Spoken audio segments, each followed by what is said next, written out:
Welcome back to Norwegian Bushcraft. Today I'm going to talk a little bit about winter underwear or cold weather base layer. What I'm wearing now, it's from Wool Power. This is the army model. I've had it for many years. It's still good. It's a bit thinner than it was at the beginning, but still, it's quite good. And as you all know, wool keeps the heat inside even if it's wet. And in that video from last year, I said that nothing can compare to wool. Well, it's kind of correct, but a YouTube friend, he convinced me to buy and try out a type of fleece layer. He thinks it's as good as wool, and that's why he wanted me to test it and see what I thought about it. And he convinced me to try it, so I did. I bought this a year ago about, and I used it during the winter for cross-country skiing, backcountry skiing, hikes in a snowy, cold environment, and I used it during the autumn, and yeah, up to the spring. I used it during a survival course. I chose that shirt because we were only allowed to bring the clothes we are wearing. So I chose to bring that, and I did not regret that. Hopefully you can see that my wool garment has a little loose fit. It's what happens with wool, you kind of wear out and you get looser and looser and thinner and thinner. Still, this has a very soft, nice inside. I got a bit nuppy on the outside, but that's okay. Inside is still really soft and good towards the skin. Other clothes on top, maybe several layers. All this bulky stuff will kind of create lumps against your body and will feel uncomfortable. So I'll show you the other one. Also, these pants are pretty tight still. So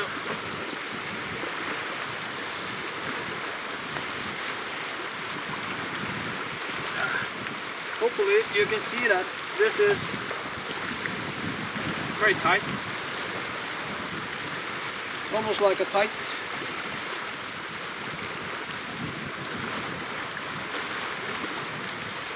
It has a very high waistline. I don't like that too much because I want air to flow.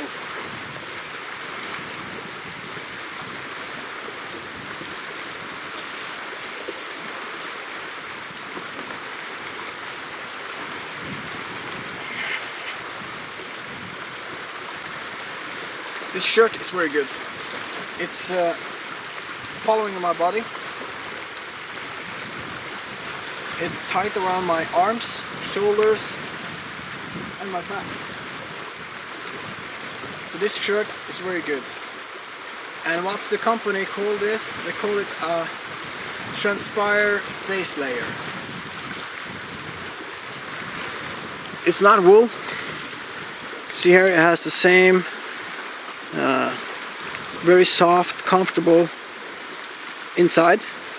The outside have been a little bit nappy after some use. It doesn't matter. So this fits very well. It doesn't have a zip neck. It does have some kind of neck, and I find that very comfortable. Having this without a neck, I wouldn't choose that because I'm using this in very cold environments instead of wool. And what this is actually fleece. Fleece top, fleece pants. Thin though, but still thick compared to other synthetic underwear base layers. So it's pretty thick, and yeah, it's very warm.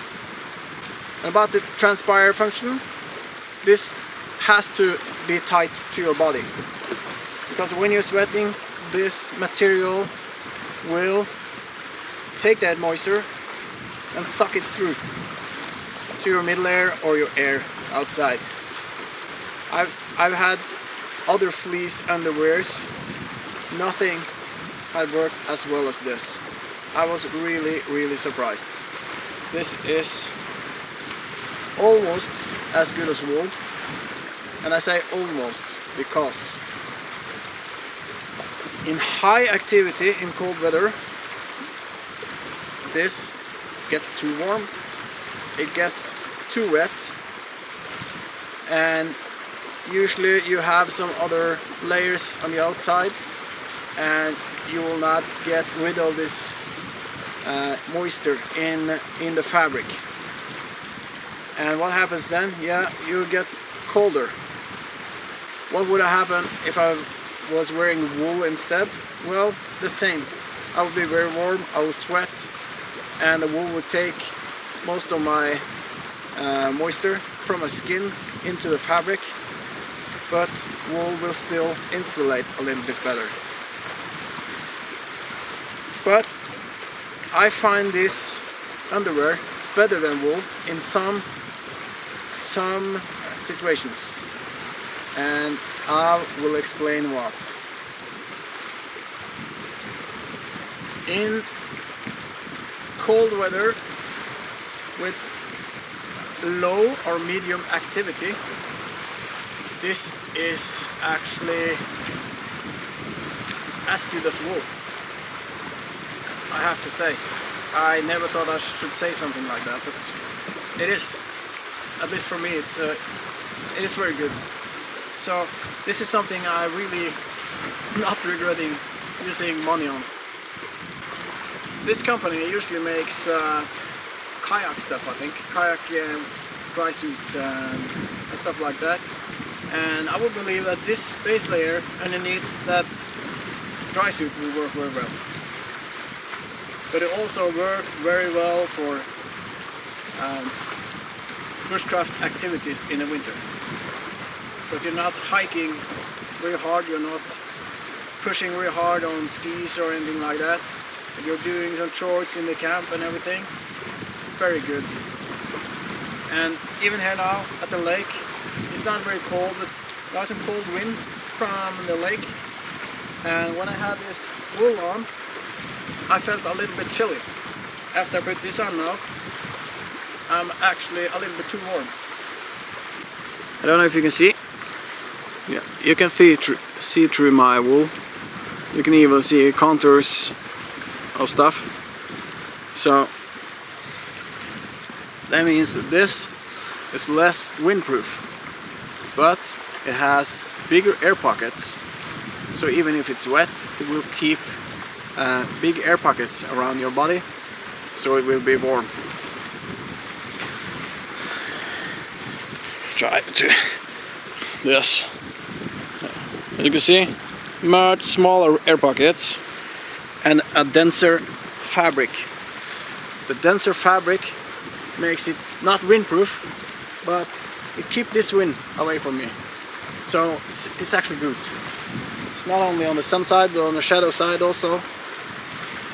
I can feel that the fabric is cold on the outside, but it's warm on the inside. So, but one important thing, if you're gonna buy something like this, be sure that you get the right size, because this should be like a tights, slim towards your body. Then it will work best. When it comes to high activities, it's not as good during the activity, but I experienced when I was taking it off, it dries much quicker in air than my wool sweater when it's full of sweat. So this dries quickly, or quicker than wool. So that's a good thing. But the bad thing, if you have to keep it on soaking wet, then you'll have some challenges compared to wool. Well, now I've been testing this for a year. Last fall, autumn, winter, spring, and partly the summer. And as said, I'm very surprised. It's a very good base layer, absolutely. So it is an option for wool. So if you have this delicate skin, you can't wear wool, this is a very good option. But as I said, I'm using wool a lot, but I've been using this very much the last year. Both for testing, but also because it's more comfortable. And I've often been using this top shirt as a inner and outer layer at once, as a sweater. Because if it's not too cold, that's good. I've also been using it during work. I'm outside during the winter and all the year around sometimes. And it also is a good option underneath body armor, so if you're wearing that. So it's comfortable because it's thick enough to take away irritating edges on the body armor. So it's very good for that too. So as a conclusion, of all the synthetic materials, synthetic undergarments I've ever used, this is by far the best one. And when it comes to what do you call it? Perspirating properties, this is it's surprisingly good comparing to the thickness. I have some thin ones I'm using when I'm exercising, and this is almost the same, or if not the same properties as this very thin one. So I like it very much. So the superb fit and the properties of this garment have made this to be my go-to layer if it's not anything special. Of course, if I'm going to as an expedition or kind of longer trips in bad or cold and maybe unknown weather, I may choose wool because of I have more experience with the wool than with this, but this is absolutely good. So for you who think to get some British stuff, well, this is some good British stuff, much better than your cars. Yeah, I almost forgot. When I bought this, I also bought this little bad boy. It's a ball. It's a plane. No, it's Superman. No, it's not. It's a wind jacket. It was so cheap, so I bought it. It is extremely thin. Almost looks like some kind of rain jacket, but it's not waterproof. A little bit waterproof, not much. This is a windbreaker, so you can use when you have taking a rest or something on a mountain trip. This will stop any wind. It's very good. I'm not using much, but I bring it very often in case. So for the price of it, no brainer. And this is one thing I regret it. I was looking at, they had this beanie of the same material as this. Man, I regret not ordering that too. I can always order it again, but the shipping cost from UK to Norway is extremely high. It's very expensive, so I can't order that just for one beanie. So maybe later I will buy it, because if it has same fabric, same properties, it would be a really good beanie. And as you see, I need one. I've tested it a whole year before I go to you with a video, so I don't want to bullshit you. So, thank you for watching. Goodbye.